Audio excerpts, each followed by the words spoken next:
Bismillahirrahmanirrahim. My name is Shakil Awan and I am your maths teacher from Hadaf College Peshawar. आज हम 6.3 के remaining questions करते हैं। तो फिर बार बार मैं एक ही चीज़ पे स्ट्रेस दे रहा हूँ कि आपको पता क्या होना चाहिए, आपको मालूम होना चाहिए कि what is difference between permutation and combination. दो लफ्ज़ मैं इस्तेमाल करता हूँ हर लेक्चर के शुरू में, मैं ज़रूर वो ये बताता होता हूँ, स्टूडेंट्स को भूल जाता है। तो हमारे पास है एक टर्म इस्तेमाल होती है परमुटेशन,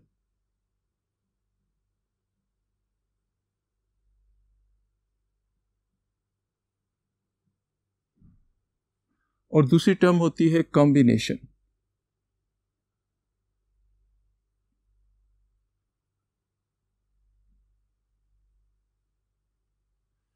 एक परमुटेशन होती है, एक कॉम्बिनेशन होती है। तो इनका टेबल बनाते हैं, इनमें ज़रा थोड़ा सा डिफरेंस देखते हैं। तो मैं लफ्ज़ बोलता जाता हूँ, आप लोगों ने वो लफ्ज़ इसके अंदर डालने हैं। अच्छा, इसमें परमुटेशन के लिए क्या चीज़ आपको याद होनी चाहिए? परमुटेशन के लिए याद होना चाहिए सिलेक्ट एंड अरेंज। मैंने पहले बताया था कि सिलेक्ट एंड अरेंज, सिलेक्शन भी करनी है और उसकी रीअरेंजमेंट भी करनी है, जितनी पॉसिबल अरेंजमेंट है वो सारी के। और इसके लिए जो लफ्ज़ इस्तेमाल करना है हमने सिलेक्ट करना है। इसके लिए परमुटेशन के लिए जो फार्मूला यूज़ होता है वो हमारे पास ये होता है, NPR is equal to n factorial divided by n minus r factorial. और इसके लिए जो फार्मूला होता है n choose r, n combination r is equal to n factorial divided by n minus r factorial into r factorial. इन दोनों में ये फ़र्क है। फार्मूले मैंने दोनों के डिराइव करवाए हैं, तो फर्स्ट का भी और सेकंड का भी। अब फर्ज करें आप कोई कमेटी सेलेक्ट करते हो, तो वो किस में आएगी? कॉम्बिनेशन में आएगी या परमुटेशन में आएगी? तो जब भी कोई कमेटी सेलेक्ट करते हैं, कोई भी कमेटी की सिलेक्शन जो होती है वो किस में आएगी?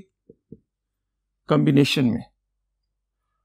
फर्ज करें किसी एग्जामिनर ने क्वेश्चन बनाने हैं, अक्सर मैं उसके लिए एग्जाम्पल देता हूँ। इधर साइड पे मैं एग्जाम्पल दे रहा हूँ कि फर्ज करें पहले एग्जामिनर नंबर वन ने तीन क्वेश्चन बनाए हैं। पहला क्वेश्चन ये है, क्वेश्चन नंबर 1 है, क्वेश्चन नंबर 2 है और क्वेश्चन नंबर 3 है। मैं कहता हूँ क्वेश्चन नंबर 1 में है, क्वेश्चन नंबर 2 है और क्वेश्चन नंबर 3 ये है। एग्जामिनर नंबर 2 ने ये बनाया है क्वेश्चन, एग्जामिनर नंबर 2 ने ये बनाया है। क्वेश्चन नंबर 1 उसका ये है, क्वेश्चन नंबर 2 ये है, क्वेश्चन नंबर 3 ये है।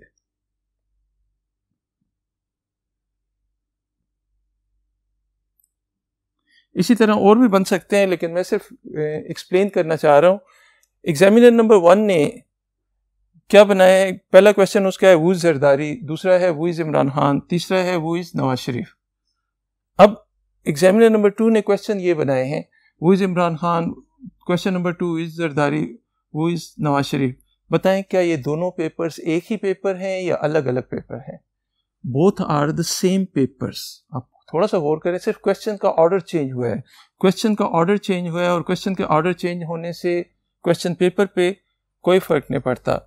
तो याद रखें कि क्वेश्चन पेपर में ऑर्डर इम्पॉर्टेंट नहीं होता, क्वेश्चन पेपर में ऑर्डर इम्पॉर्टेंट नहीं होता।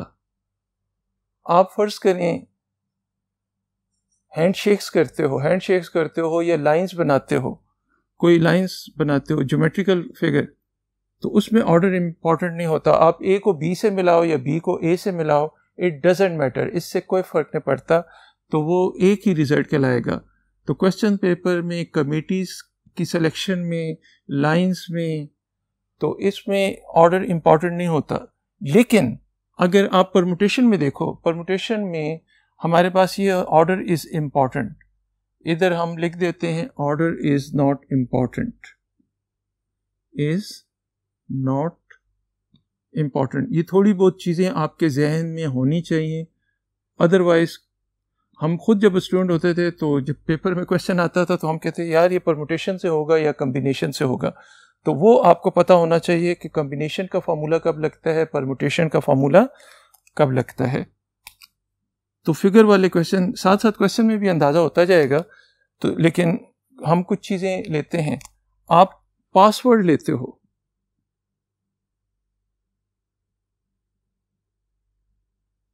पासवर्ड में ऑर्डर, इसमें तो ऑर्डर इंपॉर्टेंट नहीं होता, लेकिन पासवर्ड में ऑर्डर इंपॉर्टेंट होता है।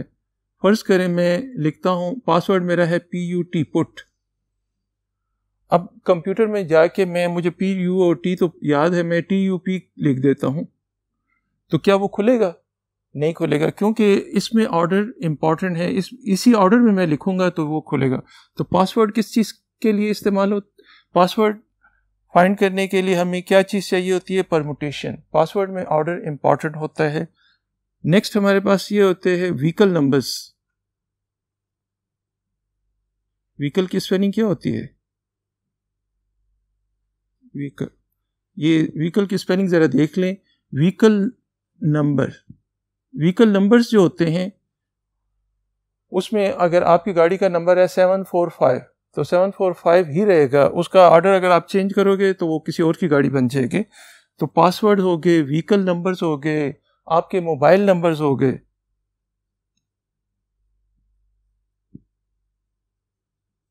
आपके सेल नंबर्स जो हो गए, ये सारे के सारे किस में आते हैं? परमुटेशंस में। तो परमुटेशंस में ऑर्डर इज इंपॉर्टेंट।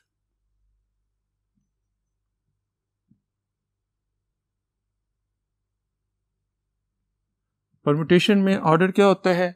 इंपॉर्टेंट होता है, जबकि कॉम्बिनेशन में ऑर्डर इंपॉर्टेंट नहीं होता।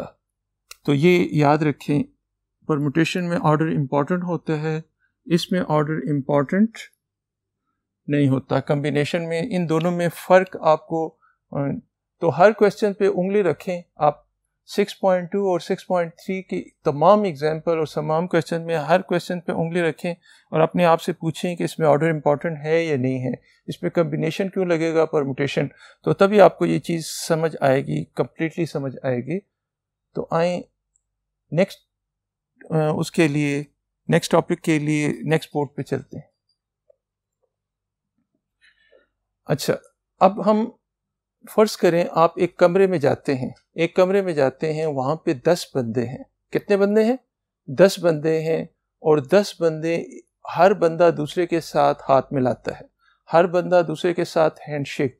ये एक प्रॉब्लम आई थी एक मैथमेटिशियन के पास, तो वो बड़ा परेशान हो गया था। फिर उसने इसको बड़े तरीके के साथ इसको सॉल्व किया। तो इसी चीज़ को हम प्रैक्टिकली भी देखते हैं कि कितने हैंडशेक्स होंगे। आप एक कमरे में जाते हैं, 10 बंदे, हर बंदा दूसरे के साथ हाथ मिलाता है, तो बताएं कितने हैंडशेक्स होंगे। तो हैंडशेक्स से पहले हम इसको प्रैक्टिकली थोड़ा सा इस पे एक्सपेरिमेंट कर लेते हैं। अगर हमारे पास हैंडशेक्स, आपने मुझे बताते जाना है कि कितने हैंडशेक्स होंगे, तो फिर मैं डायरेक्ट फार्मूला बता दूंगा। मेरी आदत है मैं डायरेक्टली फार्मूला नहीं बताता, थोड़ा सा उसको डिराइव करके उसके बाद बताता हूँ। तो हमारे पास पर्सन्स है, इधर पर्सन लिख देता हूं, अच्छा, और इधर हैंडशेक्स लिख देता हूं।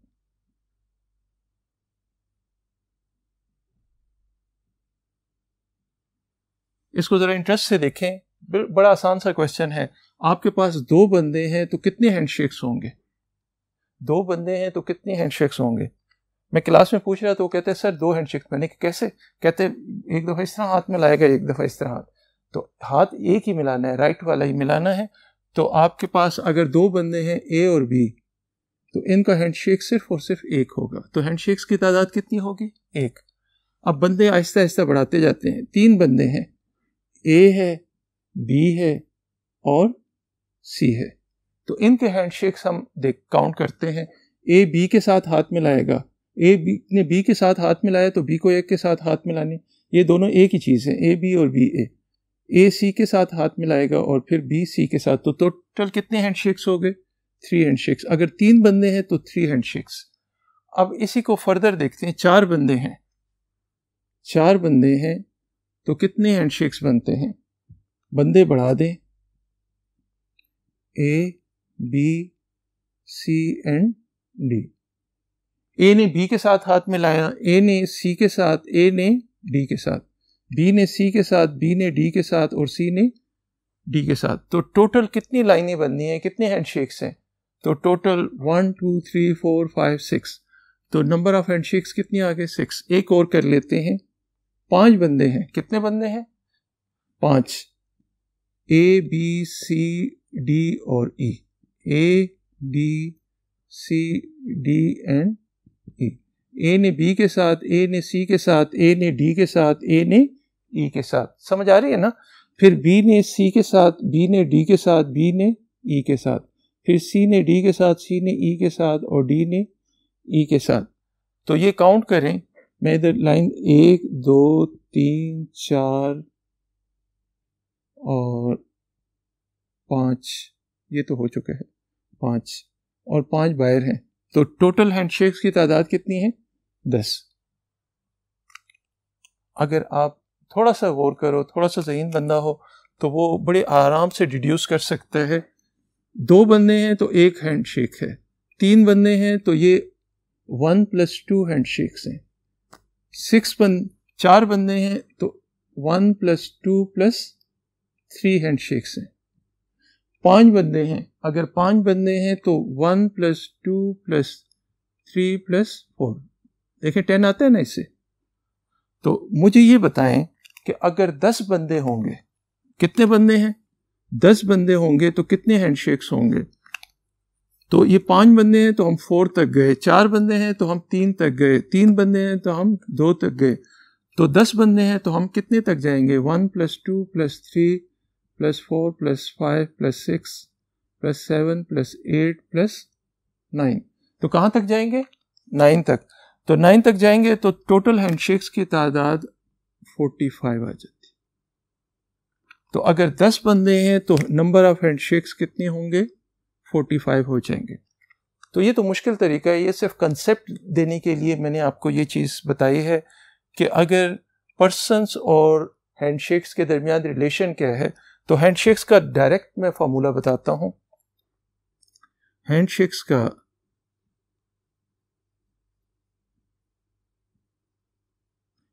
के लिए 2 पॉइंट्स को मिलाना पड़ता है, 2 पॉइंट्स को मिलाना। तो हैंडशेक्स का फार्मूला है NC2, बस ये है। लाइंस का फार्मूला क्या है? लाइंस के लिए हमें 2 पॉइंट्स चाहिए होते हैं, तो लाइंस के लिए हमारे पास फार्मूला है NC2। 2 पॉइंट से बनता है, चूंकि 2 पॉइंट से बनता है तो नीचे 2 लिखा जाता है। इसी तरीके से ट्राइंगल्स, अगर आपको कुछ पॉइंट्स नॉन कोलिनियर पॉइंट्स दिए हों तो उससे ट्राइंगल्स अगर आप बनाना चाहें तो उसके लिए हमें 3 पॉइंट्स चाहिए होते हैं, तो उसका फार्मूला बनता है NC3। उसके लिए क्या फार्मूला बनता है? NC3 बनता है। तो इसके लिए ये फार्मूला बनेगा, इसके लिए ये, इसके लिए ये। तो नेक्स्ट क्वेश्चन की तरफ चलते हैं। क्वेश्चन नंबर 4 तक तो हम कर चुके थे, क्वेश्चन नंबर 5 के लिए नेक्स्ट बोर्ड पे जाते हैं। क्वेश्चन नंबर 5 में आपसे कहता है how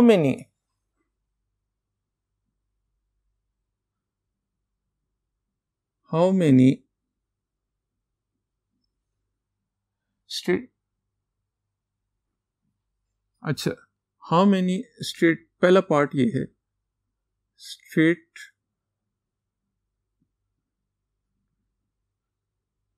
lines can be drawn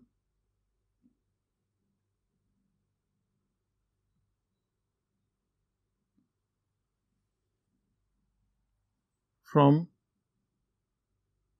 12 non-collinear points। कहते 12 पॉइंट्स हैं, 12 पॉइंट्स हैं और उससे कितनी स्ट्रेट लाइंस बन सकती हैं। तो अब ये स्ट्रेट लाइंस के लिए मैंने आपको फार्मूला बताया था कि स्ट्रेट लाइंस के लिए फार्मूला, इसके सोल्यूशन में आप देखें,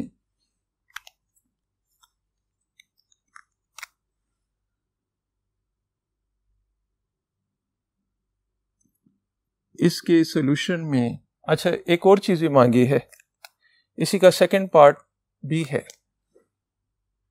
मैं शॉर्ट फॉर्म में लिखता हूं, हाउ मेनी ट्राइंगल्स,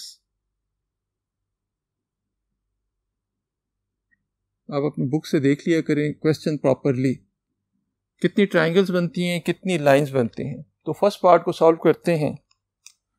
तो फर्स्ट पार्ट में पॉइंट्स कितने हैं,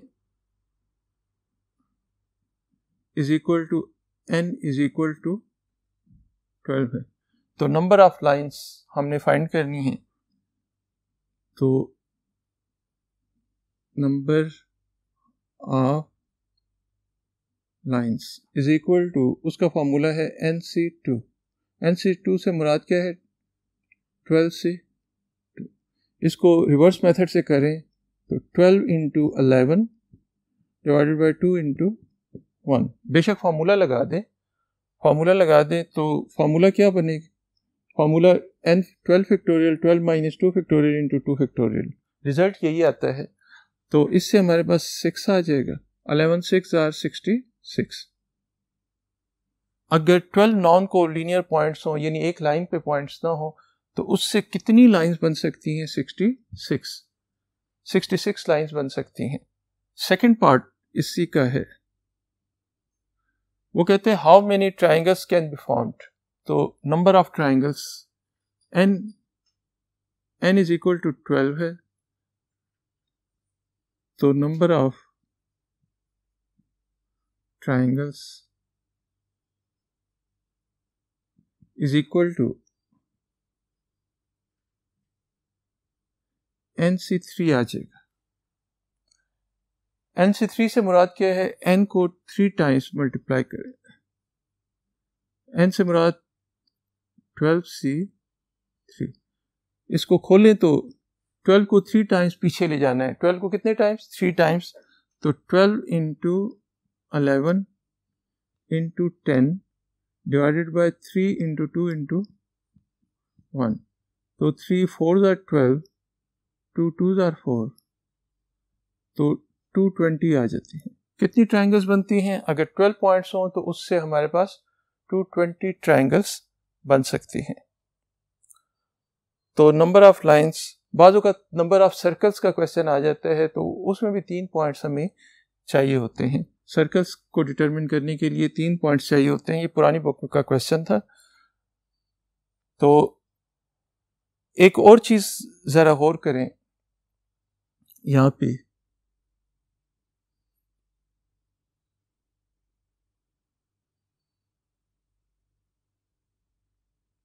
चलें एक फिगर मैं बनाता हूं, या इस फिगर के लिए हम इस तरह करते हैं, नेक्स्ट बोर्ड पे जाते हैं, इसको छोड़ देते हैं, बोर्ड नंबर 1 की तरफ चलते हैं। अच्छा एक एक्सपेरिमेंट करते हैं जरा, तो आपने उसमें थोड़ा सा साथ देना है।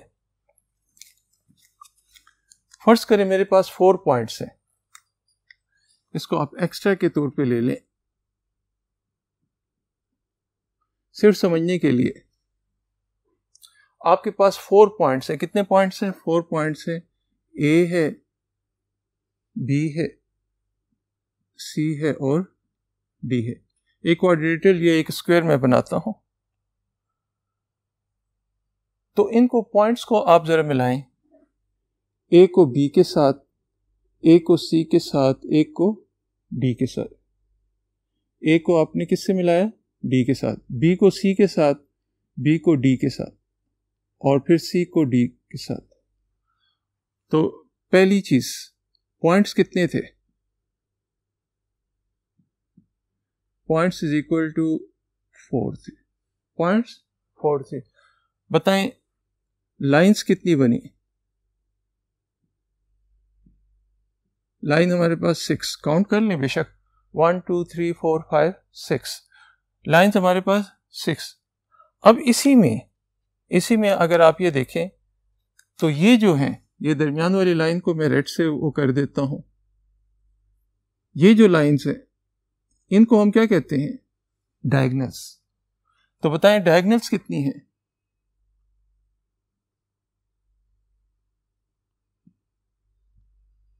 डायगनल्स हमारे पास 4 साइडेड फिगर है। 4 साइडेड फिगर में हमारे पास डायगनल्स की तादाद कितनी है? 2। डायगनल्स की तादाद 2 है। तो पॉइंट्स को तो हम n से रिप्रेजेंट करते हैं। पॉइंट्स को हम किस से रिप्रेजेंट करते हैं? n से। लाइंस को हम किस से रिप्रेजेंट करते हैं? nc2। अभी थोड़ी देर पहले हमने किया है nc2। और डायगनल्स की तादाद हम 2 है। तो देखें यहां पे डायगनल्स अगर आप गौर करें, मैं 2 फिगर्स में बता रहा हूं आपको। डायगनल्स का लिए हमारे पास जो फॉर्मूला बन रहा है, क्या इसको मैं लिख सकता? डायगनल्स कितनी है? 2 है। 2 को मैं लिख सकता हूं 6 - 4। 2 को आप लिख सकते हैं 6 - 4, लेकिन 6 किसको रिप्रेजेंट कर रहे हैं? nc2। -4 किसको रिप्रेजेंट कर रहे हैं? n को। तो याद रखें कि डायगनल्स के लिए हमारा बिल्कुल नया लेटेस्ट फार्मूला बन गया है। Number of diagonals in a polygon many sided figure के लिए उसका फार्मूला बन गया nc2 - n। ये फार्मूला मैंने डिराइव कर दिया है। अच्छा, बाज़ औक़ात एमसीक्यूज़ में ये पूछ लिया जाता है, बाज़ औक़ात एमसीक्यूज़ में इसी की दूसरी शेप पूछी जाती है। तो डायगनल्स को इस तरह भी लिखा जाता है। नंबर ऑफ डायगनल्स के लिए फार्मूला ये भी है, और इसी को अगर आप खोल लें, इसी को एक्सपेंड कर लें, एक्सपेंड करेंगे तो क्या आएगा? n × n - 1 / 2 -n। इन दोनों में से n कॉमन ले लें तो अंदर आ जाएगा n - 1/2 -1। इसी को आप लिख सकते हो n × n - 1 - 2 / 2। एलसीएम ले लिया तो डायगनल्स का दूसरा फार्मूला हमारे पास है। आपको एक भी याद हो तो काफ़ी है, लेकिन बाज़ों का इस तरह पूछ लिया जाता है, स्टूडेंट कंफ्यूज होता है। तो उस कंफ्यूजन को दूर करने के लिए मैं इधर लिख रहा हूँ n - 3 / 2। दोनों एक ही चीज़ हैं, इसको खाली कैलकुलेट किया है तो ये बना है n × n - 3 / 2। तो ये नंबर ऑफ डायगनल्स के लिए फार्मूला है किसी भी पॉलीगॉन समझते हैं? पॉलीगॉन का मतलब होता है many sided figure. Many sided figure के लिए हमारे पास पॉलीगॉन के लिए डायगनल्स का ये फार्मूला है। तो आए इसके फर्दर क्वेश्चन करने के लिए नेक्स्ट बोर्ड पे जाते हैं। क्वेश्चन नंबर 6 देखें जी। क्वेश्चन नंबर 6 कहते हैं, वो ये कहते हैं कि find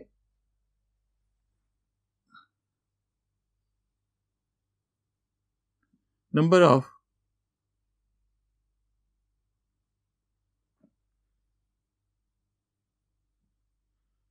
diagonals in a hexagon। कहते हैं हेक्सागन में कितनी डायगोनल्स होती हैं? हेक्सागन किसे कहते हैं? एक पेंटागन होते हैं जिसमें 5 साइड्स होती हैं। हेक्सागन का मतलब क्या है? 6 साइड्स। तो इसके सॉल्यूशन में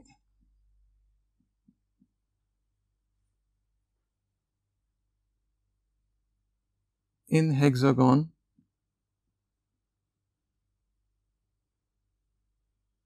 देयर आर 6 sides। तो n इज इक्वल टू 6 हो गए। तो नंबर ऑफ डायगोनल्स का फॉर्मूला अभी हम नहीं किए हैं।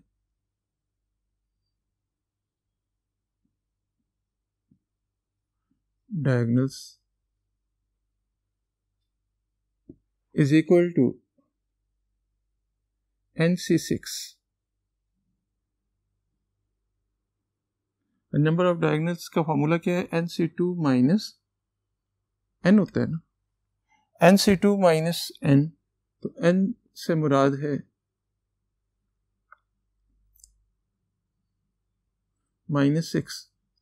इसी को कैलकुलेट करें, 6 into 5 divided by 2 into 1 minus 6, तो ये आ जाएगा 2 3s are और 5 3s are 15 minus 6 is equal to 9। इसका क्वेश्चन का आंसर तो आ गया है हेक्सागन का, लेकिन आपको यकीन नहीं आ रहा कि हेक्सागन की कितनी डायगोनल्स हैं, 9 डायगोनल्स।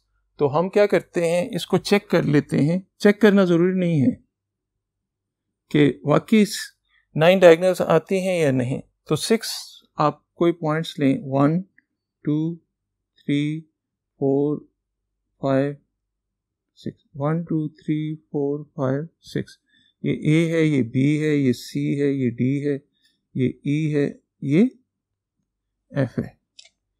A B के साथ, A C के साथ, A D के साथ, A E के साथ और A F के साथ। 1 2 3 4 5। A के साथ कितने पॉइंट्स मिल रहे हैं? 1 2 3 4, या चलें इसको छोड़ दें। B C के साथ, B D के साथ, B E के साथ और B F के साथ, C D के साथ, C E के साथ, C F के साथ, D E के साथ, D F के साथ और E F के साथ। तो ये हेक्सागन बन गई है। हेक्सागन 6 साइडेड फिगर बन गई है। तो इसमें अंदर डायगोनल्स कितनी हैं? 1 2 3 4 5 6 7 8 और 9। टोटल 9 डायगोनल्स बनती हैं। ये जिस पे रेड कलर लगा हुआ है ना, इसके अलावा अगर ये करता हूँ तो ये तो ऑलरेडी बन चुके हैं। तो टोटल 9 डायगोनल्स बनती हैं। आप कैलकुलेट भी कर सकते हो कि नंबर ऑफ डायगोनल्स कितनी है एक हेक्सागन में, 9 है। आए नेक्स्ट क्वेश्चन के लिए नेक्स्ट बोर्ड पे चलते हैं। क्वेश्चन नंबर हमारे पास है 7।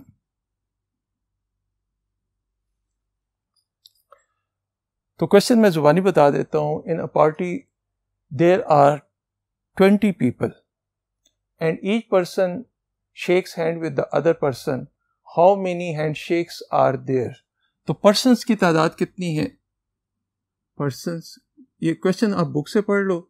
persons हमारे पास है 20। एक पार्टी में, जुबानी बता रहा हूं आपको, 20 लोग हैं। कितने लोग हैं? 20 लोग हैं और हर बंदा दूसरे बंदे के साथ हाथ मिलाता है। हर बंदा दूसरे बंदे के साथ हाथ मिलाता है, तो हैंडशेक्स कितने होंगे?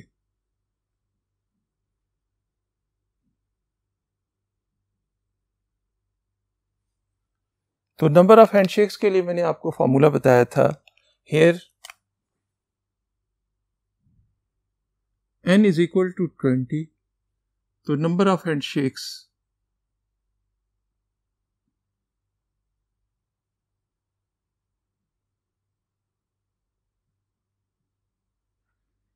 is equal to n choose r, n choose 2, यानी 20 choose 2। अब इससे हमारे पास क्या आएगा? 20 इंटू 19 और 2 इंटू 1, तो ये देख लें, ये 10 आ जाएगा। तो कितने हैंडशेक्स होंगे? 190। आपको क्वेश्चन तो ये आ गया है, लेकिन यही क्वेश्चन एमसीक्यूज में आ सकता है। यही क्वेश्चन किस में आ सकता है? एमसीक्यूज में आ सकता है। एमसीक्यू मैं इसका बना के देता हूं आप लोगों को।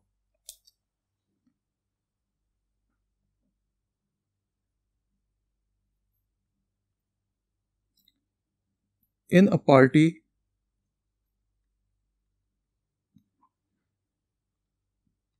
there were 190 handshakes.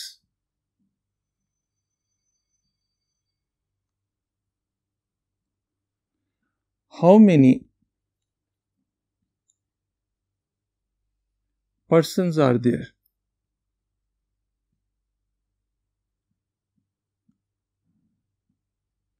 कहते हैं वहाँ पे कितने लोग हैं। उसी क्वेश्चन को हमने थोड़ा सा चेंज कर लिया है।